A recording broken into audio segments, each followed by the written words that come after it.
ప్రార్థన. సకల ఆశీర్వాదములకు కారణభూతుడైన మమ్మల్ని కన్న మా ప్రియ పరలోకపు తండ్రి, మహోన్నతుడా, మహాగణుడా, మహాశక్తి సంపన్నుడా, మీ ఘనమైన నామమునకు, శ్రేష్టమైన నామమునకు, ఉన్నతమైన శక్తి కలిగిన నామమునకు ప్రభు అయిన యేసుక్రీస్తు వారి పేరిట స్తుతులు స్తోత్రాలు చెల్లిస్తున్నాం. ఆయన తండ్రి, మమ్ములను మా కుటుంబాలను కాచి కాపాడి సజీవులుగా ఉంచి మీ సన్నిధికి చేర్చి మిమ్మల్ని ఆత్మతోనూ సత్యముతోనూ ఆరాధించటానికి, ఆత్మలను రక్షించే శక్తి కలిగిన వాక్యాన్ని విని ఆ వాక్య ప్రకారంగా బ్రతికి మీరిచ్చే పరలోక రాజ్యానికి చేరుకోవటానికి మీరు మాకిచ్చినటువంటి గొప్ప అవకాశమును బట్టి, ధన్యతను బట్టి క్రీస్తు వారి పేరట స్తుతులు స్తోత్రములు చెల్లిస్తూ ఉన్నాము. తండ్రి, మీ దాసుడునైన నేను మీ పక్షముగా నిలబడి మీ గ్రంథములో నుండి మీ మాటలను మీ పిల్లలకు ఉపదేశించడానికి సిద్ధపడుతూ ఉండగా చెప్పగలిగే మంచి సమయోచితమైన జ్ఞానమును మీ ఆత్మ సహాయమును నాకు అందించండి. వినుచున్న మీ పిల్లలకు అర్థం చేసుకునే మనసును, గ్రహించే హృదయమును దయచేయండి. మీ మాటలు తండ్రి కేవలం విని విడిచిపెట్టేసేవారిగా ఉండకుండా విన్న మాటలను అర్థం చేసుకుని, గ్రహించుకుని, మా హృదయంలో భద్రపరుచుకుని ఆ మాటల ప్రకారంగా మేమందరం బ్రతుకుతూ మిమ్మల్ని మహింపరుస్తూ, ఘనపరుస్తూ, సంతోషపరుస్తూ మీరిచ్చే నిత్యరాజ్యానికి మీ మాటల ద్వారా బాటలు వేసుకోవడానికి సహాయం చేయమని, కృప చూపించమని, దయ చూపించమని, మీ కృపలో మమ్మల్ని అందరినీ భద్రపరిచి కాచి కాపాడమని మీ ప్రియ కుమారుడును మా ప్రియ రక్షకుడైన యేసుక్రీస్తు వారి పేరిట చిన్న ప్రార్థన అడిగి వేడుకొంచున్నాము తండ్రి, ఆమేన్. కూడి వచ్చినటువంటి సహోదరి సహోదరులందరికీ కూడా మన ప్రభువును రక్షకుడైన యేసుక్రీస్తు వారి పేరిట హృదయపూర్వకమైన వందనములు తెలియజేస్తున్నాను. అంత క్షేమంగా ఉన్నారు కదండి? సంతోషం. దేవునికి స్తోత్రం. దేవుని మహాకృపను బట్టి, దేవుని దయ వల్ల మనందరం కూడా క్షేమంగా ఉన్నాం. చాలా సంతోషం. ఈరోజు ఒక మంచి పాఠాన్ని మనం పరిశుద్ధ గ్రంథం ద్వారా మనం నేర్చుకుందాం. ఈరోజు మనం నేర్చుకోబోయే పాఠం పేరు శ్రమలలో ఆదరించే దేవుడు. శ్రమలలో ఆదరించే దేవుడు అనే అంశాన్ని ఈరోజు మనం నేర్చుకుందాం. ప్రియమైన దేవుని పిల్లలారా, సహజంగా మనందరము కూడా మానవులం గనుక మనకి ఎన్నో శ్రమలు వస్తూ ఉంటాయి. ఏమ్మా? శ్రమలు, ఇబ్బందులు, కష్టాలు, ఇరుకులు, శోధనలు ఇలాంటివన్నీ సహజంగా ఒకదాని తర్వాత ఒకటి, ఒకదాని తర్వాత ఒకటి అలా వస్తూ ఉంటాయి. అలా వస్తున్నప్పుడు మరి మనకి కావలసిన వారు కొంతమంది ఉంటారు. మనతో ఎప్పుడు స్నేహపూర్వకంగా ఉండే స్నేహితులు ఉంటారు, బంధువులు ఉంటారు, అన్నతమ్ములు ఉంటారు, అక్క చెల్లెలు ఉంటారు. ఇలా ఎంతోమంది మనతో ప్రేమగా, ఆప్యాయతతో మనతో కలిసిమెలిసి ఉంటున్న వారు మనకు వచ్చినటువంటి శ్రమలను బట్టి సడన్గా సైడ్ అయిపోతూ ఉంటారు. మీరు ఎప్పుడైనా గమనించారా? అప్పటి వరకు మనతో ప్రేమగా ఉన్నవారు, అప్పటి వరకు మనతో కలిసిమెలిసి తిరిగిన వారు, మనతో ఎంతో అన్యోన్యంగా ఉన్నవారు మనకు వచ్చిన శ్రమలను బట్టి, మనకు వచ్చిన ఇబ్బందులను బట్టి, మనకు వచ్చిన సమస్యలను బట్టి, మనకు వచ్చిన కష్టాలను బట్టి ఎక్కడ వారి సహాయం మనం కోరతామో అని వారు ఏం చేస్తారంటే మెల్లిగా కొంచెం దూరంగా ఉంటారు, సైడ్ అయిపోతారు. మన దేవుని వల్లరా, అవునా? అన్నతమ్ముల్లో కానివ్వండి, అక్క చెల్లెల్లో కానివ్వండి, బంధువుల్లో కానివ్వండి, స్నేహితుల్లో కానివ్వండి, ప్రతి ఒక్కరు కూడా మెల్లిగా కొంచెం దూరం అవుతారు. అలాంటి సమయంలోనే మనకు అర్థమవుతుంది ఎవరు నిజమైన స్నేహితులు, ఎవరు నిజమైన బంధువులు, ఎవరు నిజమైన ఆప్తులు అనేది అలాంటి సమయంలోనే మనకు అర్థమవుతుంది. ఏమండి? అన్నీ బాగున్నప్పుడు మనతో ఉండేవాడు కాదు, మనకి బాగోలేనప్పుడు కూడా మనతో ఉండేవాడు, మనకి ఆదరించేవాడు, మనకు సహాయం చేసేవాడు, మనకు సహకారం అందించేవాడే నిజమైన స్నేహితుడు, నిజమైన బంధువు, నిజమైన ఆప్తుడు. అంతే కదండి? మన దేవుని వాళ్ళరా, బంధువులు సైడ్ అయిపోయినా, స్నేహితులు సైడ్ అయిపోయినా, అన్నదమ్ములు సైడ్ అయిపోయినా, అక్క చెల్లెలు సైడ్ అయిపోయినా దేవుడు మాత్రం అలా సైడ్ అయిపోయేవాడు కాదు. మనల్ని దేవుడు ఎలా ఆదరిస్తాడో చూస్తారు ఒకసారి. మనల్ని దేవుడు ఎలా ఆదరిస్తాడో ఒకసారి మనం బైబిల్ గ్రంథంలోకి వెళ్ళి చూడగలిగితే యెషయా గ్రంథం 66వ అధ్యాయం, యెషయా గ్రంథము 66వ అధ్యాయము 13వ వచనం జాగ్రత్తగా చూడండి. యెషయా గ్రంథము 66వ అధ్యాయము 13వ వచనం. అందరూ తీయాలి, అందరూ చూడాలి, అందరూ వినాలి. యెషయా గ్రంథము 66వ అధ్యాయము 13. ఒకని తల్లి వానిని ఆదరించినట్లు నేను మిమ్మును ఆదరించేదను. ప్రియమైన దేవుని వాళ్ళారా, 66:13 అందరూ చూడాలి. ఒకని తల్లి వానిని ఆదరించినట్లు నేను మిమ్మును ఆదరించేదను. ఎవరు చెబుతున్నారు ఈ మాట? దేవుడే. ఏమండి? ఒకని తల్లి ఒక చంటి బిడ్డని ఎలాగ ఆదరిస్తుందండి? ఏమండి? పుట్టినది మొదలుకొని ఆ బిడ్డ కొంచెం పెరిగి పెద్దవాడి, ఏమంటే తన పనులు తాను చేసుకునే వరకు కూడా ఎంతో చక్కగా ఆదరిస్తుంది తల్లి. అవునా? ఆ బిడ్డ మరి ఎక్కడైనా పడిపోతాడేమో, ఏమైనా దెబ్బలు తగులుతాయేమో, ఏమండి ఆ బిడ్డకి ఏమైనా ప్రమాదం జరుగుతుందేమో అని కంటికి రెప్పల కన్న దగ్గర నుంచి ఆ బిడ్డ కొంచెం పెరిగి పెద్దవాడయ్యే వరకు చాలా చక్కగా ఆదరిస్తుంది తల్లి. అవునా? అలాగే దేవుడు కూడా మనల్ని ఏం చేస్తాడట, ఒకని తల్లి వారిని ఆదరించినట్లు నేను మిమ్మను ఆదరించదను. అంటే దేవుడు మనల్ని ఆదరిస్తాడా? ఆదరిస్తాడు. మన బంధువులు మనల్ని చేదరించుకోవచ్చు, కానీ దేవుడు మనల్ని ఆదరిస్తాడు. మన స్నేహితులు మనల్ని చేదరించుకోవచ్చు, కానీ దేవుడు మనల్ని ఆదరిస్తాడు. ప్రియమైన దేవుని వాళ్ళరా, కాబట్టి మనం ఎవరిని విడిచిపెట్టకూడదు. ఏమండి, ఎట్టి పరిస్థితుల్లో దేవుణ్ణి మాత్రం మనం విడిచిపెట్టకూడదు. విచిత్రం ఏంటో చెప్పమంటారా? దేవుణ్ణి విడిచిపెట్టేస్తాం, ఈ పనికి మాలు అందరితోటి కలిసి ఉంటాం, మనల్ని విడిచిపెట్టేసే వారితో కలిసి ఉంటాం మనం. ఏమండి, మన దౌర్భాగ్యం ఏంటంటే జీవము గల దేవుడిని విడిచిపెట్టేస్తాం. ఏమండి, సర్వశక్తి గల దేవుడిని విడిచిపెట్టేస్తాం, ఈ లోక సంబంధమైన వారందరితోటి మనం కలిసి ఉంటాం. ఏదైనా సమస్య వచ్చినప్పుడు మనల్ని విడిచిపెట్టేసేది వీళ్ళే. అర్థమవుతుందా? కాబట్టి విడిచిపెట్టేసేవాడితో కాదు మనం ఉండాల్సింది, ఎక్కువ ఎవరితో ఉండాలి? ఎక్కువ మనం దేవునితోని. అలాగని వాళ్ళతో ఉండొద్దని నేను అనట్లేదు, వాళ్ళతో కూడా ఉండాలి. ఎంతవరకు ఉండాలో అంతవరకు ఉండాలి. ఏమండి, దేవునితో మాత్రం ఎక్కువగా ఉండాలి. ఎందుకంటే దేవుడే మనల్ని ఆదరించేవాడు. దావీదు గారిని ఎలాగ ఆదరించాడో చూస్తారు ఒకసారి. ఏమండి, కీర్తన గ్రంథం 23వ అధ్యాయం. దావీదు గారిని దేవుడు ఎలా ఆదరించాడో ఒకసారి మనం బైబిల్ గ్రంథంలోకి వెళ్ళి చూడగలిగితే, కీర్తన గ్రంథం 23వ అధ్యాయం. కీర్తన గ్రంథం 23వ అధ్యాయము 3-4 వచనాలు జాగ్రత్తగా చూడండి పిల్లలు. కీర్తన గ్రంథము 23వ అధ్యాయము 3-4 వచనాలు అందరూ తీయాలి, అందరూ చూడాలి. నా ప్రాణమునకు ఆయన సేద తీర్చుచున్నాడు, తన నామమును బట్టి నీతి మార్గములలో నన్ను నడిపించుచున్నాడు. గాఢాంధకారపు లోయలో నేను సంచరించినను ఏ అపాయమునకు భయపడను. నీవు నాకు తోడయుందువు, నీ దుడ్డు కర్రయు నీ దండమును నన్ను ఆదరించును. తీసిరమ్మా, కీర్తన గ్రంథం 23వ అధ్యాయం 3-4 వచనాలు అందరూ చూడాలి. 4వ వచనం చూడండి. గాఢాంధకారపు లోయలో నేను సంచరించినను, ఏ అపాయమునకు భయపడను. నేను ఎక్కడ ప్రయాణం చేసినా నేను భయపడను అంటున్నాడు దావీదు గారు. ఎందుకు? ఏమండి, మనం ఎక్కడికైనా ప్రయాణం చేసినప్పుడు మనం ఏం చేస్తూ ఉంటాం? భయపడతా ఉంటాం. ఏం ప్రమాదం జరుగుతుందో ఏంటో అని. అవునా? నిన్నటి దినాన్న కర్నూలులో ఒక హైటెక్ బస్సు అంటుకుపోయింది, మీ అందరూ చూశారు. సుమారు 20 మంది సజీవ దహనం అయిపోయారు. ఏమండి, అందులో చిన్నపిల్లలు కూడా ఉన్నారు పాపం. ప్రియమైన దేవుని వాళ్ళరా, అంటే ఏ ప్రయాణంలో ఎలాంటి ప్రమాదం ఎప్పుడు జరుగుతుందో మనకి తెలియదు కనుక మన ప్రయాణంలో మనం భయపడుతూ వెళ్తూ ఉంటాం.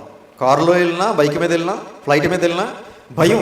ఎందుకంటే ఏం జరుగుతుందో తెలియదు మనకి కనుక. ప్రియమైన వాళ్ళరా, కానీ దావీదు గారు అంటున్నారు 4వ వచనం, గాఢాంధకారపు లోయలో నేను సంచరించినను ఏ అపాయమునకు భయపడను. ఎందుకు భయపడలేదంటే, నీవు నాకు తోడై ఉందువు. దేవుడే దావీదు గారికి తోడై ఉన్నాడట, అందుకే దావీదు గారు భయపడలేదు. నీ దుడ్డు కర్రయు నీ దండమును నన్ను ఆదరించును. దేవుని దగ్గర కూడా దుడ్డు కర్ర ఉందా? మన ఇంట్లో దుడ్డు కర్ర ఉంటుంది. అవునా? ఎందుకు? పాములు వస్తే కొట్టడానికి, దొంగలు వస్తే తరమటానికి. అవునా? తీర్థంలో అమ్ముతూ ఉంటారు కదా, దుడ్డు కర్రలు తెచ్చుకొని రెడీగా ఉంచుకుంటాం మనం. అవునా?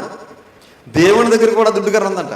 ఏమండి, అలాగే దండం ఉందంట, నీ దండమును నన్ను ఆదరించును. ప్రియమైన దేవుని వాళ్ళరా, దండము అంటే తెలుసండి ఎవరి దగ్గర ఉంటుంది? దండం రాజుల దగ్గర ఉంటుంది. రాజుగారు ఉన్నటువంటి ఆవరణలోనికి ఎవరైనా వెళ్ళాలి అంటే డైరెక్ట్గా వెళ్ళటానికి ఉండదు.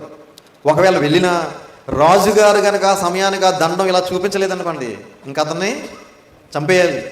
ఏమండి, అంటే ఒక రాజుగారి ఆవరణలోనికి రాజుగారి పర్మిషన్ లేకుండా ఎవరు వెళ్ళడానికి వీల్లేదు. ఒకవేళ అత్యవసరమై ఒకవేళ వెళితే రాజుగారు ఆ వ్యక్తి వైపు ఇలా దండాన్ని చూపించాలి. తన చేతిలో ఉన్నటువంటి చిన్న దండం ఉంటుంది, చిన్న కర్ర లాంటిది, అది చూపించాలి. అది చూపిస్తే ఆ వ్యక్తి బ్రతికి బట్ట కడతాడు, లేదంటే అతన్ని చంపేస్తాడు. అంటే ఇప్పుడు దేవుడి దగ్గర కూడా ఏముందనమాట? దుడ్డుకర్ర, దండము. దుడ్డుకర్ర అంటే దుడ్డుకర్ర కాదు, దండము అంటే దండము కాదు. మనకు అర్థం అవ్వడానికి భాష ప్రయోగించాడు. నీ దుడ్డుకర్రయు నీ దండమును నన్ను ఆదరించును. ఎవరిని? దావీదు గారు. ఎందుకు? దావీదు గారు దేవునికి ఇష్టమైన జీవితం జీవిస్తున్నాడు కనుక. మనం కూడా దేవునికి ఇష్టమైన మంచి జీవితం మనం జీవిస్తే, దేవునికి ఇష్టమైన మార్గంలో మనం నడుచుకుంటే, దేవుడు చెప్పిన విధంగా మనం ప్రవర్తిస్తే దేవుడు మనల్ని కూడా ఏం చేస్తాడు? ఆదరిస్తాడు. ఆదరిస్తాడా? ఆదరిస్తాడు. మనకు నచ్చినట్టుగా బ్రతికినప్పుడు కాదు సుమా, మనకి ఇష్టానుసారంగా మనం జీవించినప్పుడు కాదు సుమా, దేవుని ఇష్టానుసారంగా మనం జీవించినప్పుడు, దేవునికి నచ్చినట్టుగా మనం ప్రవర్తించినప్పుడు, దేవుడు రాయించిన మాటల ప్రకారంగా మనం బ్రతికినప్పుడు దేవుడు మనల్ని ఆదరిస్తాడు. ఏమండి? అలాగే ఇదే కీర్తన గ్రంథం 54వ అధ్యాయం చూడండి. ఇదే కీర్తన గ్రంథం 54వ అధ్యాయం 3-4 వచనాలు చూడండి. దావీదు గారు మరలా ఏమంటున్నారు? కీర్తన గ్రంథము 54వ అధ్యాయం 3-4 వచనాలు. అన్యులు నా మీదకి లేచి ఉన్నారు, బలాఢ్యులు నా ప్రాణము తీయజూచుచున్నారు. తీసిరమ్మా, అందరూ తీయాలి, చూడాలి.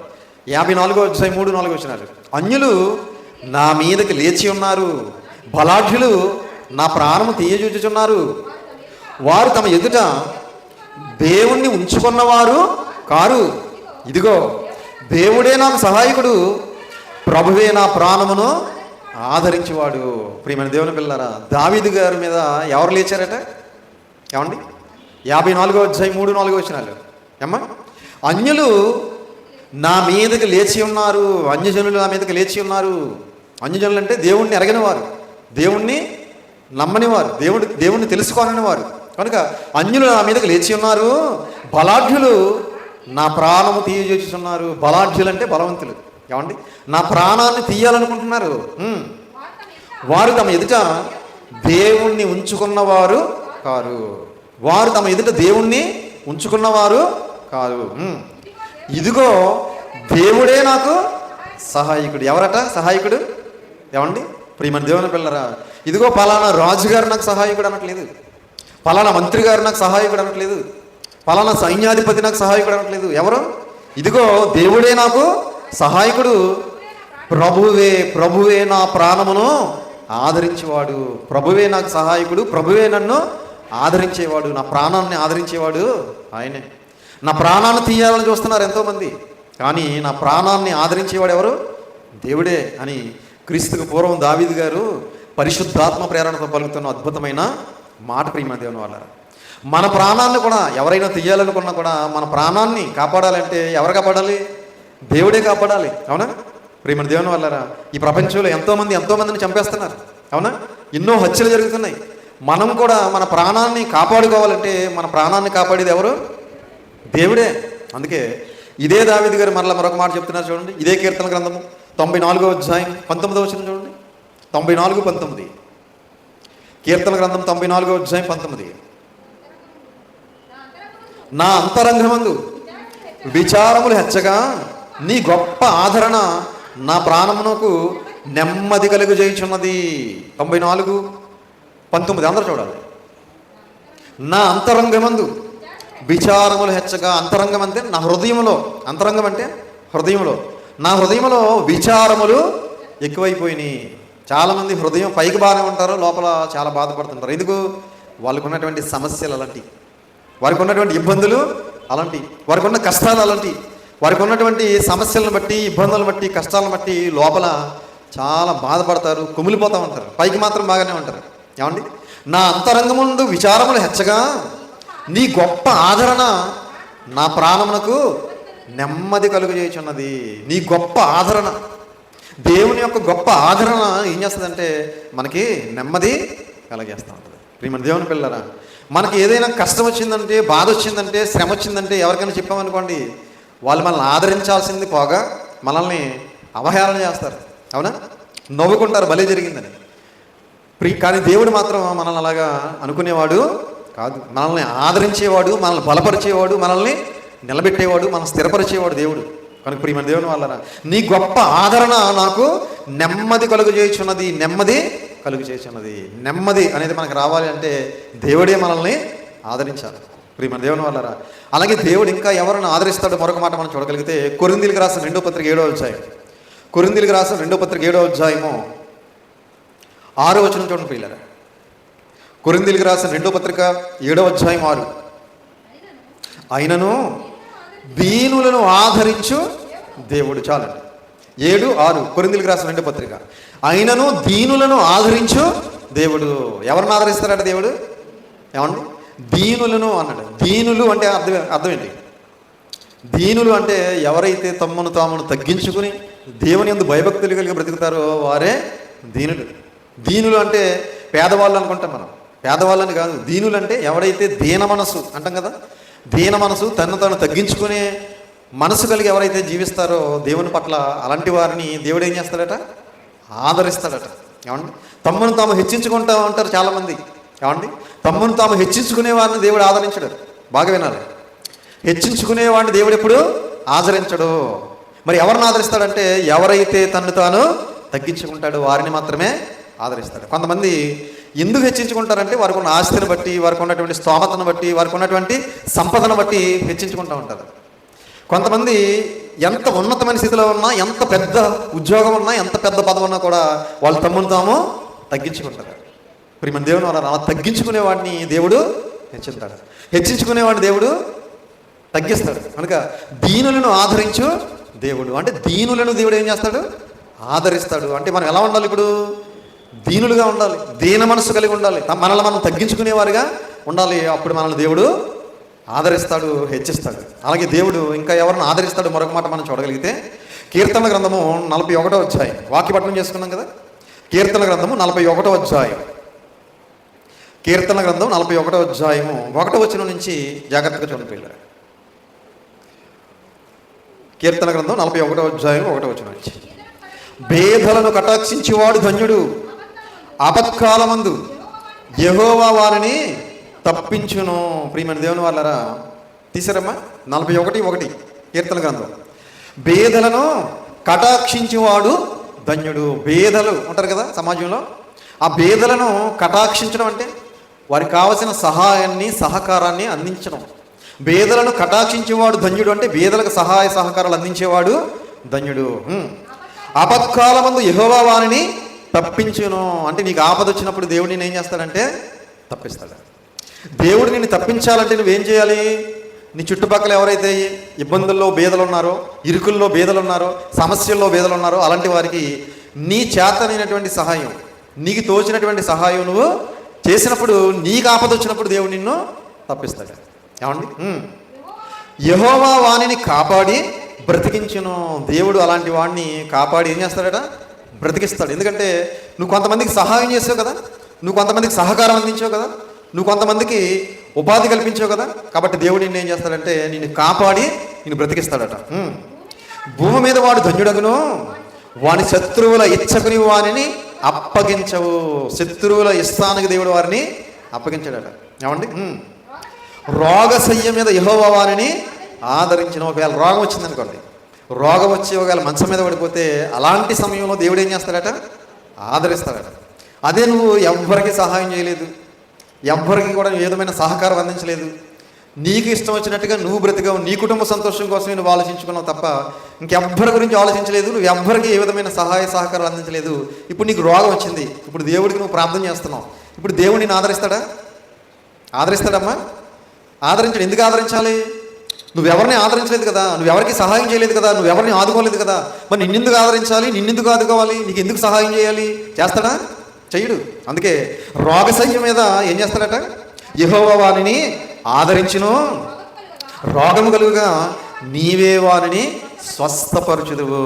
రోగము కలుగుగా దేవుడు ఆదరించడమే కాదు, అలాగే స్వస్థత కూడా చేస్తాడట. ప్రియమైన దేవుని పిల్లరా, కనుక దేవుడు మనల్ని ఆదరించాలంటే, దేవుడు మనకు స్వస్థత కలిగించాలంటే, దేవుడు మనల్ని బ్రతికించాలంటే మన శక్తి లోపం లేకుండా మన చేతనైనటువంటి సహాయ సహకారాలు, మన చుట్టుపక్కల ఉన్న ఎవరైనా బీదవాళ్ళు ఉంటే, దిక్కులేని వారు ఉంటే అలాంటి వారికి మనం చెయ్యాలి. అలా చేసినప్పుడు మనకు రోగం వచ్చినప్పుడు, మనకు సమస్య వచ్చినప్పుడు, మనకి ఇబ్బంది వచ్చినప్పుడు మన దేవుడు మనకి సహాయం చేస్తాడని దేవుని వాక్యం సెలవిస్తుంది పిల్లరా. అలాగే దేవుడు ఇంకా ఎవరిని ఆదరిస్తాడు మరొక మాట.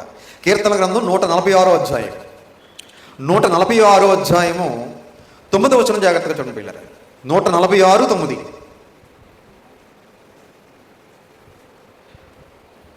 కీర్తన గ్రంథం 146వ అధ్యాయం 9వ వచనం.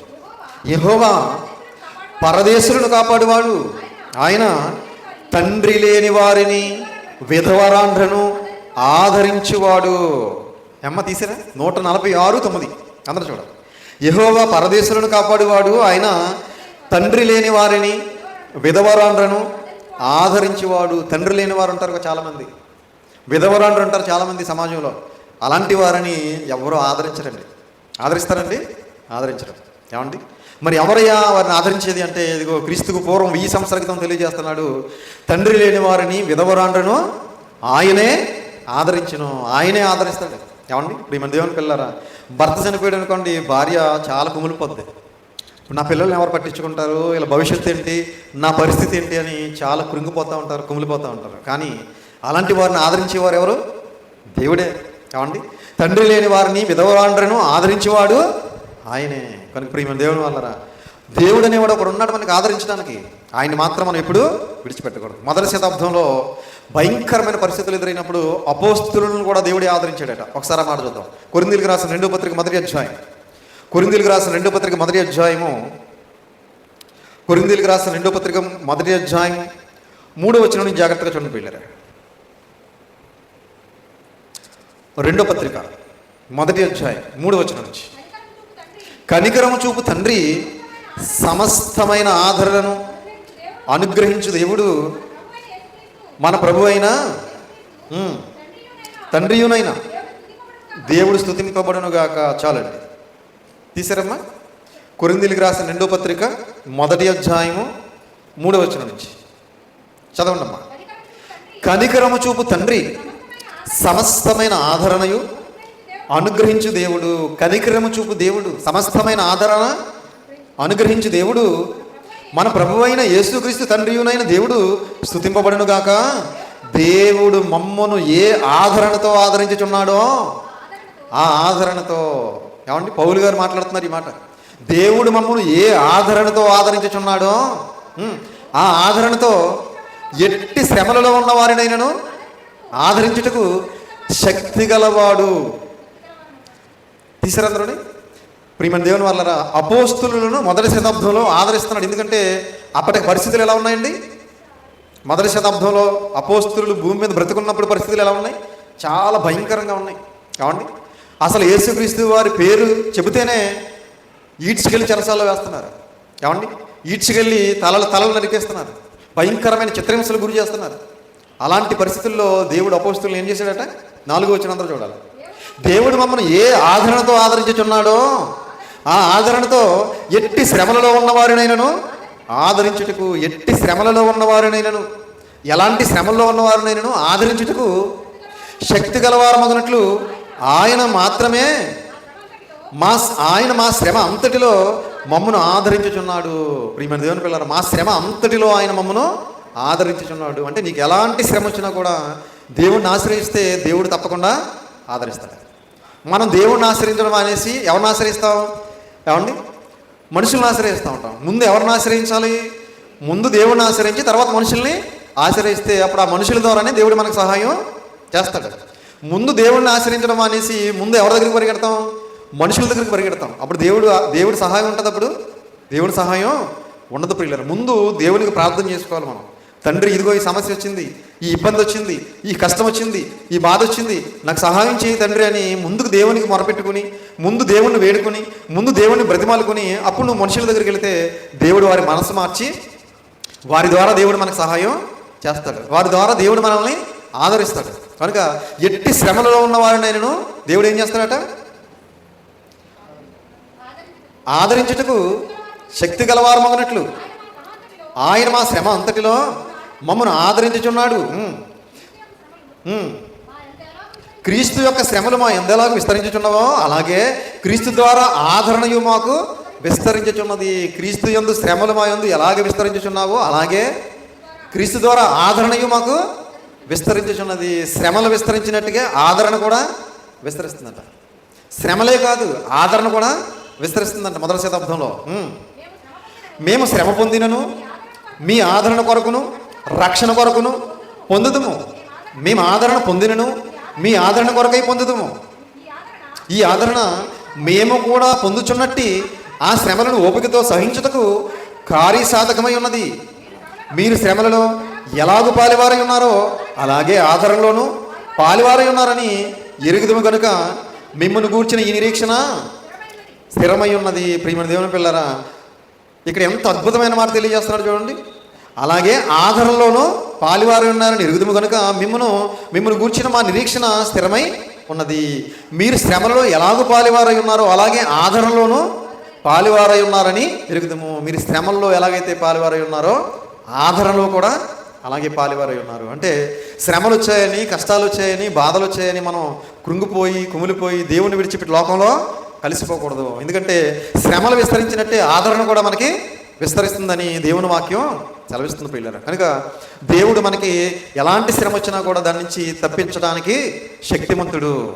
ఎలాంటి ఇబ్బంది వచ్చినా మనల్ని విడిపించడానికి దేవుడు సమర్థుడు. అవునా? దేవుడు దేనినైనా చేయగలిగే సమర్థుడు. దేవునికి అసాధ్యమైనది అది లేదు. కనుక మనం ఎప్పుడు కూడా దేవునిలోనే ఉండాలి, దేవునితో ఉండాలి, దేవుణ్ణే ఆశ్రయించాలి, దేవుని మీదే ఆధారపడాలి, దేవుని సహాయం కోరేవారంగా ఉండాలి తప్ప మనం ఎప్పుడు కూడా దేవుని విడిచిపెట్టేవారంగా ఉండకూడదు. కనుక శ్రమలు అనేవి వస్తూ ఉంటాయి. అవి మనల్ని పరీక్షించడానికి రావచ్చు, లేదా సాతాను ద్వారా రావచ్చు. మొత్తానికి శ్రమలు ఎలాగొచ్చినా కూడా మనం దేవుని మీదే ఆధారపడాలి. ప్రతి శ్రమ నుండి మనల్ని విడిపిస్తాడు, ప్రతి ఇబ్బంది నుంచి మనల్ని తప్పిస్తాడు, ప్రతి కష్టం నుంచి మనల్ని విమోచిస్తాడు, ప్రతి సమస్య నుంచి మనల్ని విమోచించి మనల్ని స్థిరపరిచి నిలబెట్టేవాడు మన దేవుడు. కనుక అందరూ కూడా ఎలాంటి శ్రమలు వచ్చినా కూడా కృంగిపోకుండా, కుమిలిపోకుండా, దేవుణ్ణి దూషించకుండా, దేవుని విడిచిపెట్టకుండా, దేవునిలోనే ఉండాలని, దేవుని కోసం బ్రతకాలని, దేవుణ్ణి ఆశ్రయించాలని, దేవుని చిత్తానుసారంగా నడుచుకుని దేవుడిచ్చే నిత్యరాజ్యానికి చేరుకోవాలని ప్రేమపూర్వకంగా తెలియజేస్తూ ఈ మాటలు ముగిస్తున్నాను. తలలు వంచండి, ప్రార్థన చేసుకుందాం. ప్రార్థన. పరలోకమందున్న మమ్మల్ని కన్న తండ్రి, దయగలిగిన మా దేవ, కృప కలిగిన మా తండ్రి, మీ ఘనమైన నామమునకు, శ్రేష్టమైన నామమునకు, ఉన్నతమైన శక్తి కలిగిన నామమునకు ప్రభు అయిన యేసు క్రీస్తు వారి పేరట స్తుతులు స్తోత్రములు చెల్లిస్తున్నాం నాయన. తండ్రి, మరి ఇప్పటి వరకు మీ పరిశుద్ధ గ్రంథంలో నుండి ఎన్నో విలువైన మాటలు మేము నేర్చుకున్నాం తండ్రి. మాకు ఎలాంటి శ్రమలు వచ్చినా ఆ శ్రమల నుంచి మమ్మల్ని మీరు విడిపిస్తారని, ఆ శ్రమల నుంచి మమ్మల్ని ఆదరిస్తారని, మమ్మల్ని ఆదరించే దేవుడు మీరే అని మీ గ్రంథం ద్వారా ఎన్నో మాటలు మేము విన్నాం తండ్రి.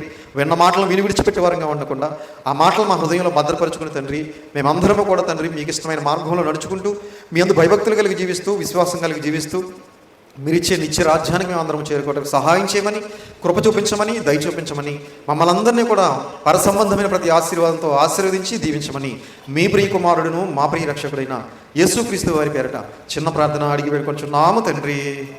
ఆమేన్. అందరికీ వందనాలు.